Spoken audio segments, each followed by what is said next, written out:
M Kumar mathematics classes.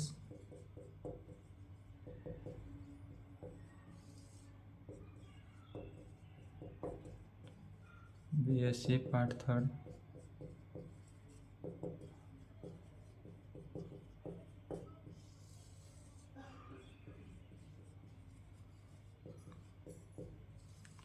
Lecture 7, attraction and potential. यही चल रहा था, अट्रैक्शन एंड पोटेंशियल। इसमें चैप्टर 3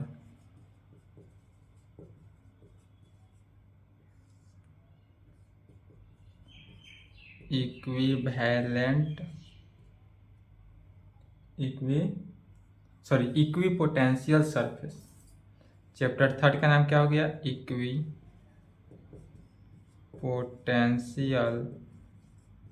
सरफेस।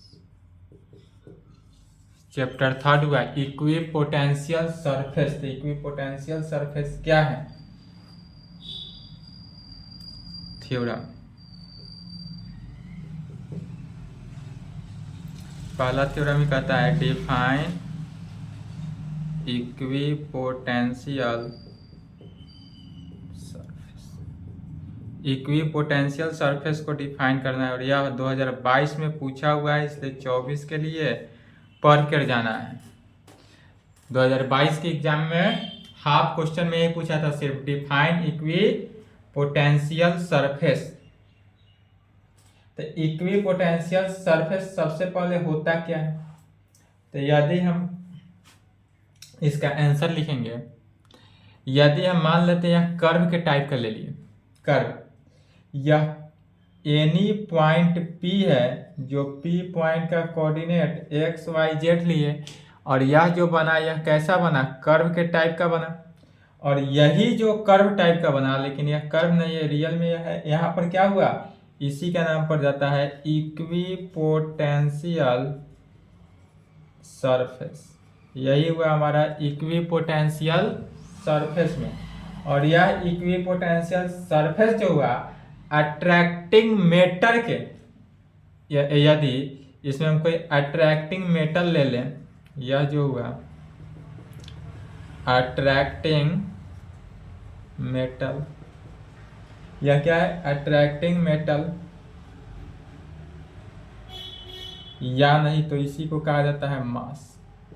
अट्रैक्टिंग मेटल कहें या नहीं तो क्या कहें? मास कहें। और यही हमारा कहलाएगा इक्विपोटेंशियल सरफेस। तो यह दोनों फिगर बना लेना है और इसी को लिख सकते हैं। यह ए पॉइंट P से क्या लिया गया है? लोकस। तो कहेंगे a locus of point P, P का coordinate x y z at which potential of an attracting matter is same या इक्वल कहें या कांस्टेंट। सेम होगा या इक्वल होगा या नहीं तो कांस्टेंट होगा। Constant is called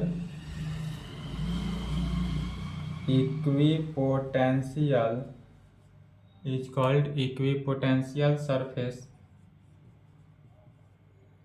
equipotential surface of that attracting matter,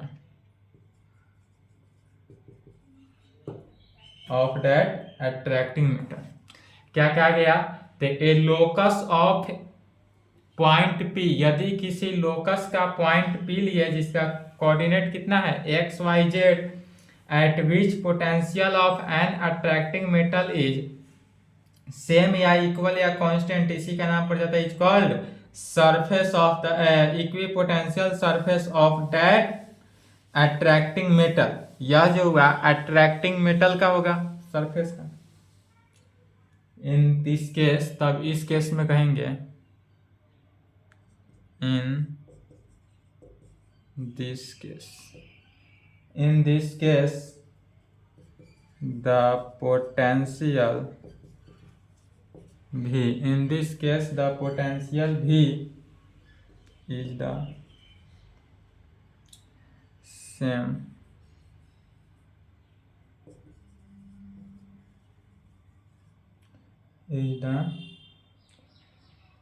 same function of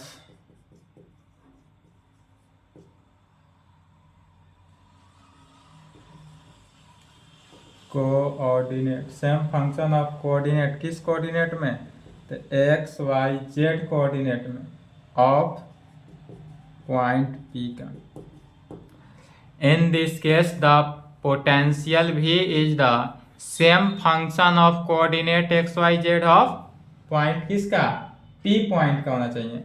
date is भी जो हुआ, भी इज इक्वल टू किस में, तो function of x Y z, यह जो फंक्शन होगा यह फंक्शन कंटेन किया किस में, एक्स वाई जेड के टर्म में कंटेन होना चाहिए। इफ यदि भी इज इक्वल टू कांस्टेंट हो, भी क्या हो, कांस्टेंट हो, डेट इज, और कांस्टेंट को सी मान लिए। यदि हमारे पास यहाँ भी जो है वह क्या है, कांस्टेंट है, और कांस्टेंट को क्या करते हैं, सी मान लेते हैं। At every point, at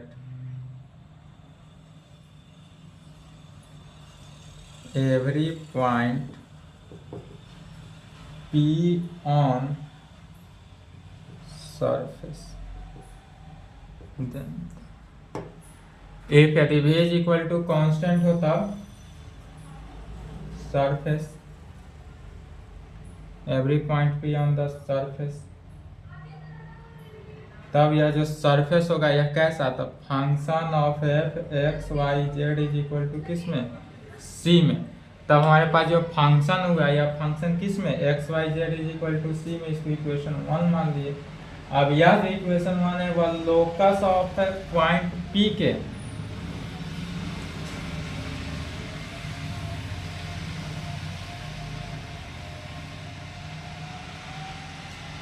we चीजें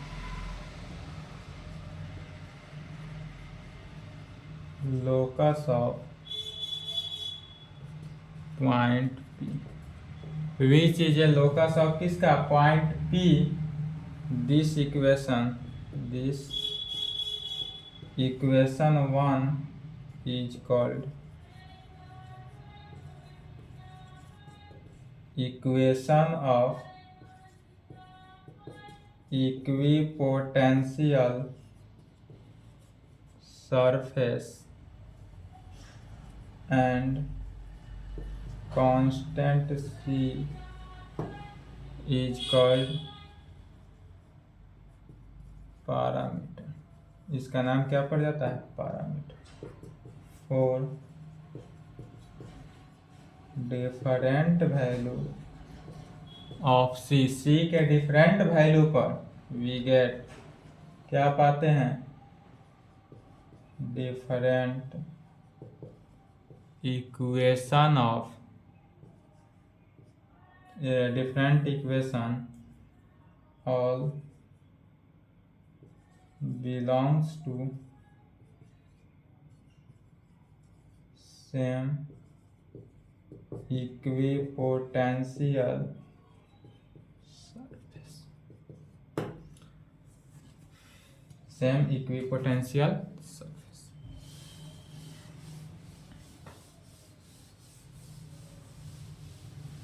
इसलिए कहेंगे हैंस इक्वेशन 1 से देखते हैं, तो equation 1 is called family of equipotential surface। Hence equation 1 is called family of equipotential surface। यहाँ पर इक्वेशन 1 जो हुआ वह फैमिली ऑफ इक्विपोटेंशियल सरफेस। और यही क्या हुआ है।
ये अभी 2022 में पूछा हुआ क्वेश्चन है।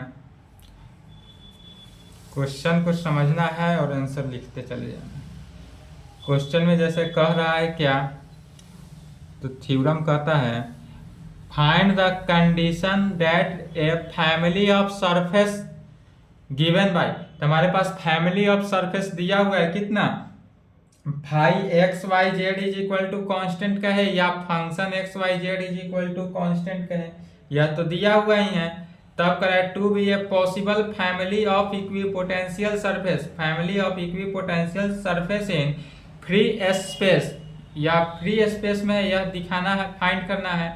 ऑल्सो फाइंड, इसके साथ साथ दो कंडीशन इसमें प्रूव करना है, और also find the potential function. और उसके बाद जब यह फाइंड हो जाए, कौन सा पहले फाइंड करेंगे, तब family of equipotential surface in free space में। तो फैमिली ऑफ है equipotential surface in free space निकालने के बाद इसमें पुनः पुनः फिर क्या निकालना है, पोटेंशियल फंक्शन निकालना है। तो सबसे पहले दिया हुआ जो रहे आंसर, दिया हुआ है क्या, तो the given family of surface, the given family of surfaces हमारे पास दिया हुआ है कितना, तो phi x Y Z is equal to constant का है, या इसी को फंक्शन के टर्म में भी लिख सकते हैं, या फाई ही लेके चल सकते हैं एक्स वाई जेड, और कांस्टेंट को सी मान लेते हैं, या जो कांस्टेंट है कांस्टेंट को सी मान लिए, इक्वेशन 1। तब कहेंगे let this family of surface represent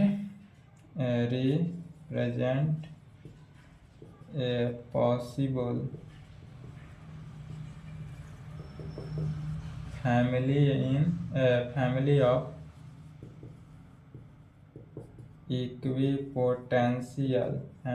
equipotential surface in free space so that, और यह इस प्रकार से होगा, free space so that potential भी at every point, potential भी at every point on surface 1, equation 1 का सरफेस 1 इज सेम कहें या कांस्टेंट, यह जो होगा सेम में होगा या अदरवाइज कांस्टेंट होगा। तब इस पे मान लेते हैं let v is equal to C2, let v is equal to C मान लिए, और यह C जो है इक्वेशन 2 को मान लिए, be the potential at every point,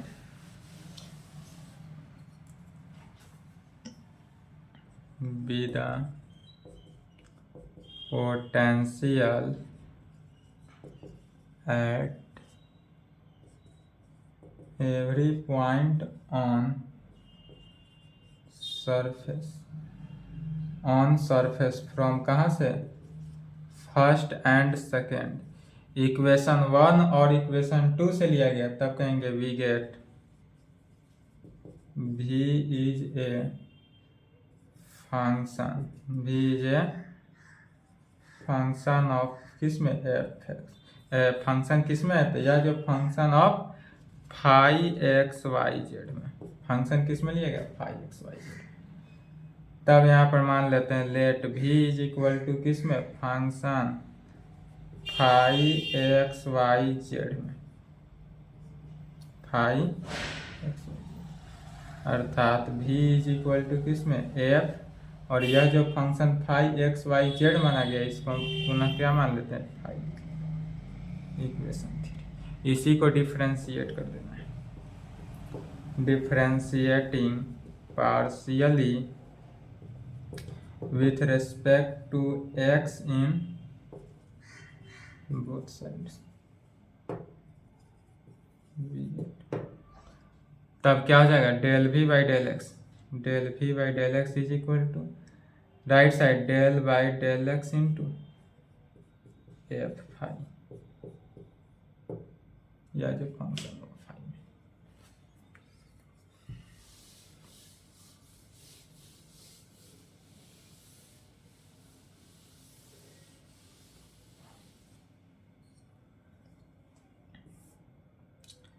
अर्थात del v by del x is equal to क्या हुआ, अब इस फंक्शन फाई जो हुआ इसको एक्स के रेस्पेक्ट में पार्शियल डेरिवेटिव करना है, तो पहले इसको फाई के रेस्पेक्ट में करते हैं। पहले इस पूरे फंक्शन को क्या किए, फाई के रेस्पेक्ट में पार्शियल डेरिवेटिव किए, उसके बाद फिर इस फाई को एक्स के रेस्पेक्ट में पार्शियल डेरिवेटिव करते हैं चेन रूल पे। अब यह फाई को यदि फाई के रेस्पेक्ट में पार्शियल डेरिवेटिव किए तो यह क्या बन जाएगा, फंक्शन जो है एफ डैश फाई, तो फंक्शन का डिफ्रेंसिएशन हो गया f dash phi into del phi by del x में। फिर इसको एक बार और डिफ्रेंशिएट कर देते हैं, कहेंगे again differentiating partially with respect to x in, तब किए तो क्या आ जाएगा del two we by del x square, तो del two we by del x square left hand side, right hand side देखना है, इसको एफ डैश फाई को यू मानेंगे और del phi by del x को भी मानेंगे, तो यू इंटू वी पर, तो यू को एफ डैश एक्स फाई को यदि हम कांस्टेंट ले ले तब इसका डिफ्रेंसिएशन x के रेस्पेक्ट में ही, तो क्या आ जाएगा del two phi by del x square में, del two phi by del x square में, अब प्लस फिर फाई को x के रेस्पेक्ट में del phi by del x constant बनकर बाहर कॉमन ले लिए, अब इसको x के रेस्पेक्ट में एफ डैश फाई को x के रेस्पेक्ट में पार्शियल डेरिवेटिव करेंगे, तो पुनः चैन रूल के आधार पर पहले इस फाई डैश के फाई के रेस्पेक्ट में करेंगे, फिर फाई को एक्स के रेस्पेक्ट में करेंगे, तो यह वैल्यू जो होगा f dash phi into del two phi by del x square plus del phi by del x into del by del phi, माने इस एफ डैश फाई को फाई के रेस्पेक्ट में पार्शियल डेरिवेटिव किए, फिर फाई को एक्स के respect में किए, तो यह रिजल्ट कितना निकला f dash phi into del two phi by del x square तो है ही, प्लस अब फाई के रेस्पेक्ट में यहाँ पर ध्यान देंगे, फाई के रेस्पेक्ट में जब इसका किया गया डिफ्रेंसिएशन तो एफ डबल डैश हो जाएगा, टू डेरिवेटिव का हो गया, तो F double dash phi into del phi by del x, तो del phi by del x यहाँ भी है, del phi by del x इतना है, तो del phi by del x का क्या हो गया होल स्क्वायर, दो टाइम हुआ तो टू टाइम्स का होल स्क्वायर लिखिए, इसको इक्वेशन 2 3 4, ठीक है, इक्वेशन 4 मान लिए। अब जैसे del two we by del x square निकाले, सिमिलरली इतना वर्क करके किसका वैल्यू निकालते हैं, del two we by del Y square, del two we by del Z square, तो उतना ना लिख कर डायरेक्ट लिख सकते हैं, जहां x है वहां y से रिप्लेस कर देंगे, जहां z है वहां, जहां x है वहां z से एक बार रिप्लेस कर देंगे, तो इतना ना लिख के डायरेक्ट लिखेंगे सिमिलरली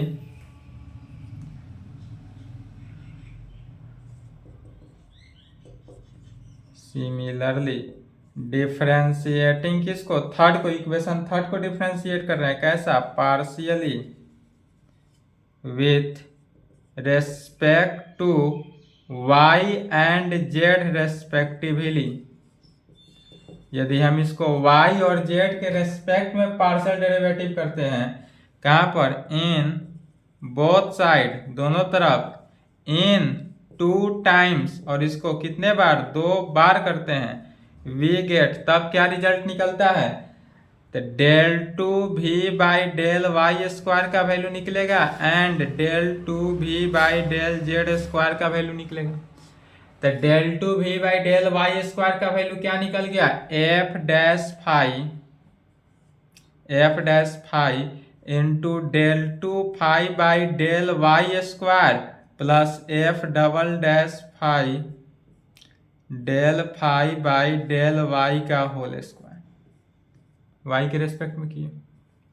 फिर जहाँ एक्स है वहाँ जेड से रिप्लेस कर देंगे तो f dash phi del two five by del Z square plus F double dash phi del five by del Z का होल स्क्वायर। इसको इक्वेशन 5, इसको इक्वेशन 6 ले लेते हैं। अब यहाँ तक आने के बाद क्या जानते हैं, इक्वेशन 4, 5, 6 तीनों को क्या करेंगे, ऐड कर लेंगे। एडिंग 4, 5 एंड 6 वी गेट, यदि 4, 5 और 6 को ऐड करते हैं तो लेफ्ट हैंड साइड क्या आ जाता है, सो देखेंगे del two v by del x square del two v by del Y square del two v by del Z square left hand side. Right hand side को देखना है तो सभी से कॉमन आएगा f dash phi f dash phi f dash phi, तो f dash phi जो हो गया वह क्या आ जाएगा, कॉमन आएगा। तो बच क्या रहा है, del two five by del x square del two five by del Y square del two five by del Z square, यही बचा।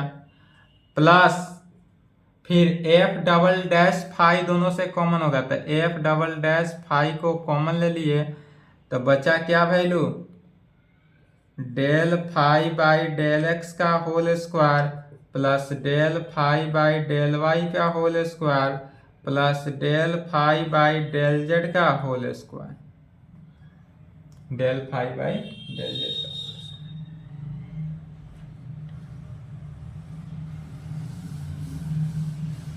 फिर लेफ्ट हैंड साइड को देखना है del two we by del x square plus del two we by del Y square plus del two we by del Z square को क्या लिखते हैं, डेल टू वी, यही लिखते आ रहे हैं पिछला लैपलेस से, तो डेल टू वी लिखे।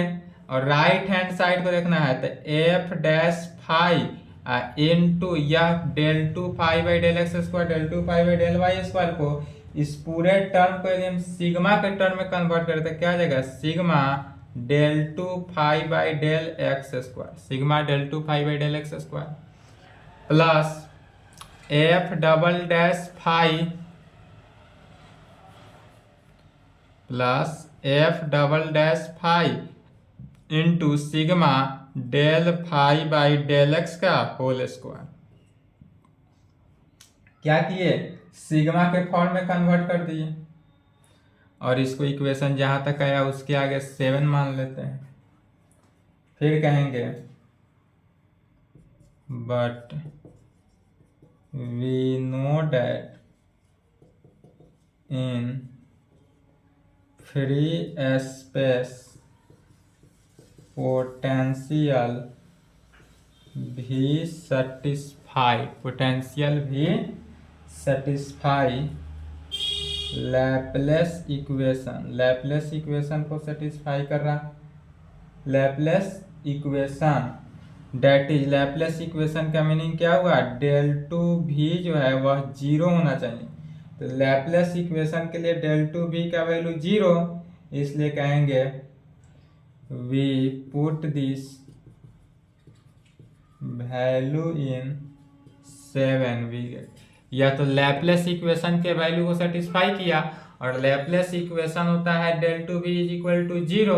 अब यह डेल टू भी को हम 0 पुट कर देते हैं एबव इक्वेशन 7 में, तो 7 में पुट किए 0 तो क्या बचा, F dash five into sigma del two five by del x square plus F double dash five into sigma del five by del x का whole square. Left hand side हुआ, right hand side क्या हो गया, 0, और right hand side इसको भेज दिए, del two भी को 0 लिख दिए।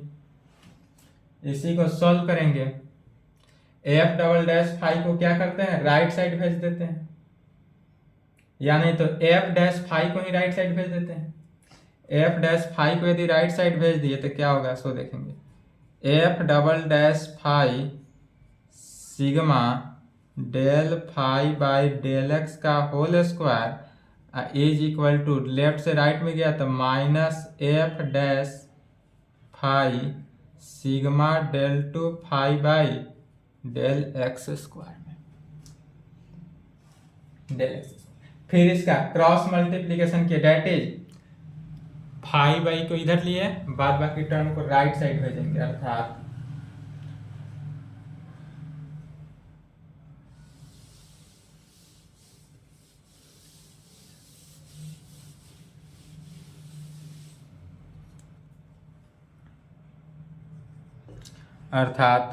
F double dash phi divided by f dash phi,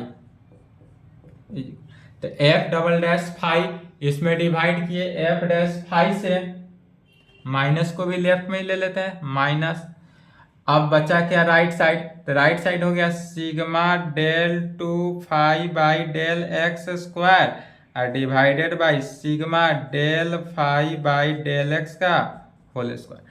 cross multiplication किया गया इसको इसमें और इसके, फिर क्रॉस मल्टीप्लीकेशन किए तो इसी की इक्वल आ जाएगा यह वैल्यू।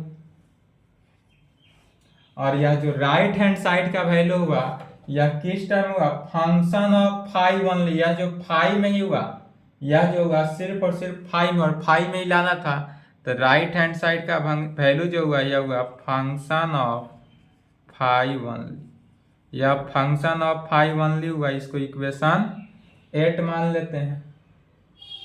फिर कहेंगे hence the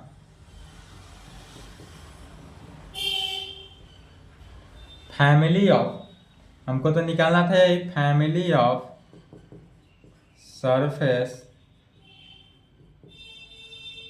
phi, family of surface phi x Y Z is equal to constant था, constant is a Laplace constant is a possible, constant is a possible family of equipotential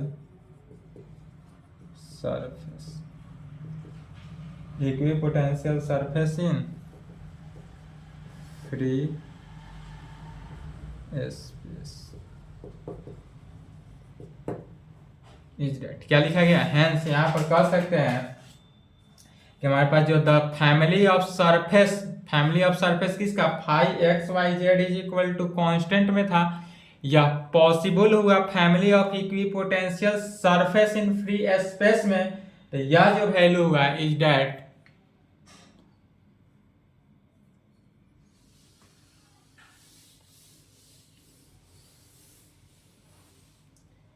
क्या निकला, तो minus f double dash phi divided by f dash phi is equal to, right hand side को देखना है, तो यदि हम sigma के फॉर्म को तोड़ देते हैं, सिग्मा से हटा दिए तो ऊपर क्या हो गया, del two phi by del x square, del two phi by del Y square, del two phi by del Z square. अब डिवाइडेड बाई नीचे डिनोमिनेटर में क्या हो गया, del phi by del x का whole square plus del phi by del Y का whole square plus del phi by del Z का whole square.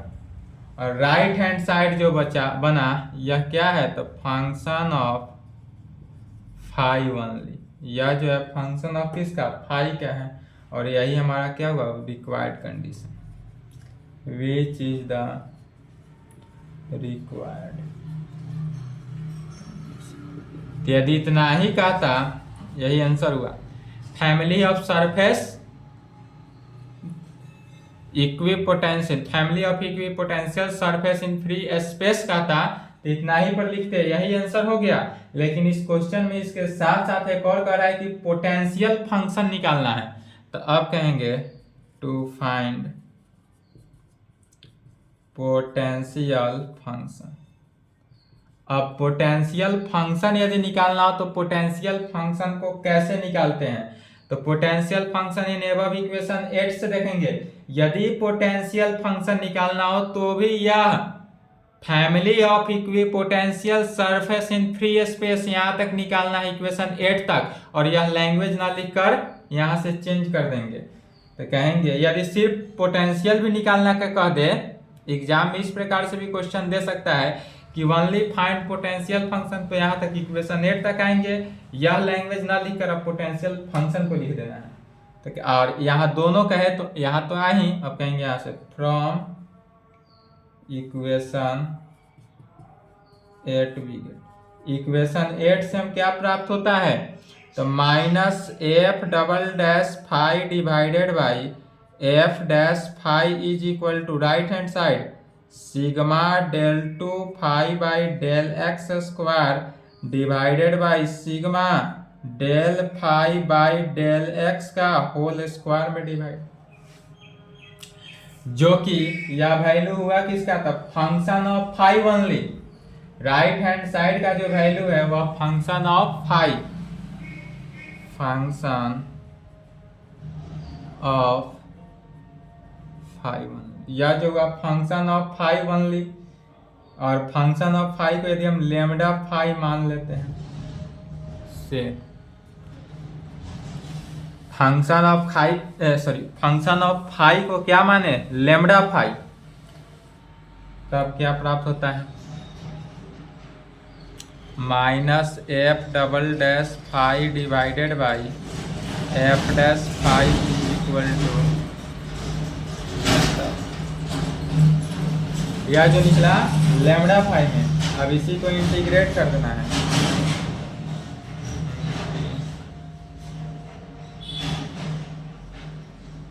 Negative को राइट में भेज देते हैं, इंटीग्रेटिंग।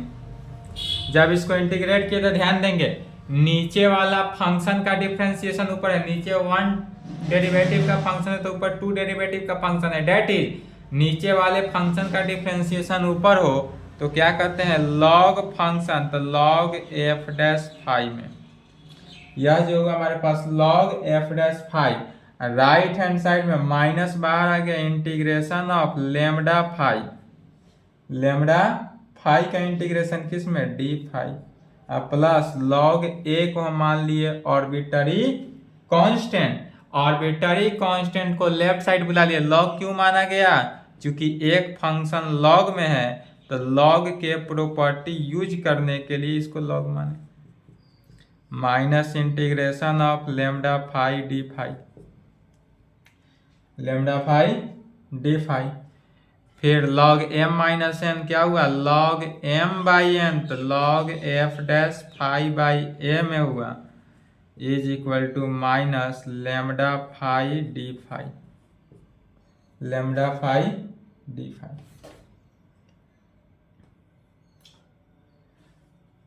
फिर डिफिनीशन, लॉग के डिफिनीशन, तो लॉग लेफ्ट में तो राइट में गया था, क्या हो जाता है, ई का power that is f dash phi divided by a, log गया तो ई का power minus integration of lambda phi D phi में हुआ, लेमडा फाई डी फाई। फिर ए को क्रॉस मल्टीप्लीकेशन किए तो f dash phi constant right में गया तो ए ई का power minus integration of lambda phi D phi में हुआ, लेमडा फाई डी फाई। फिर यहां तक आने के बाद इसको अगेन इंटीग्रेट करते हैं, एक बार तो इंटीग्रेट करके सॉल्व किए यहां तक, इसके आगे एक बार और इसको पुनः इंटीग्रेट करना है, अगेन इंटीग्रेटिंग,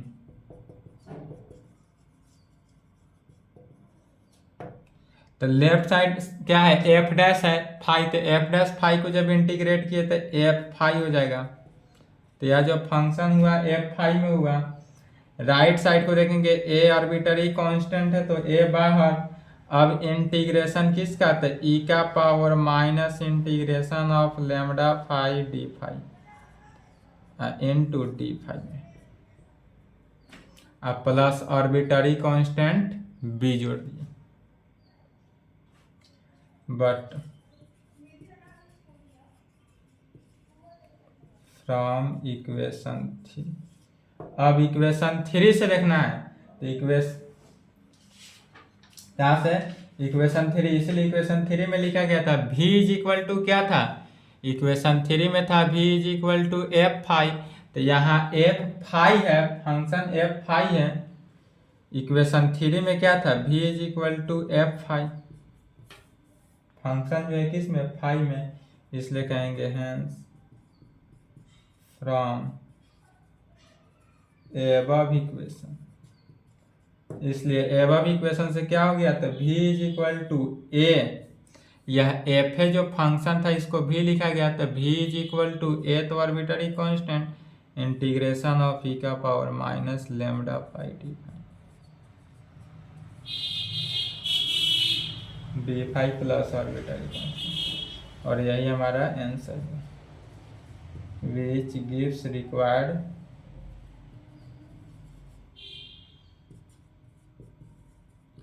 पोटेंशियल फंक्शन, और यही हमारे पास क्या हुआ, पोटेंशियल फंक्शन, और यही आंसर हुआ। तो इतना रहे तो यहाँ तक आ जाएंगे, आंसर हो गया। ठीक है, इसका थ्योरम समाप्त हुआ, इसके आगे इस पे क्या होगा, प्रॉब्लम होगा। नेक्स्ट क्लास में देखा जाएगा, प्रॉब्लम करके आएंगे किसका, इक्विपोटेंशियल सरफेस का। यह अट्रैक्शन एंड पोटेंशियल का लास्ट चैप्टर चल रहा है, चैप्टर 3। इसके बाद अट्रैक्शन एंड पोटेंशियल समाप्त हो जाएगा।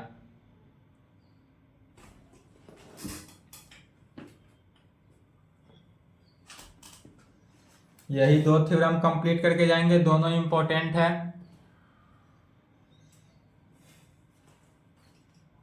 अब निकालेंगे डिफरेंशियल इक्वेशन।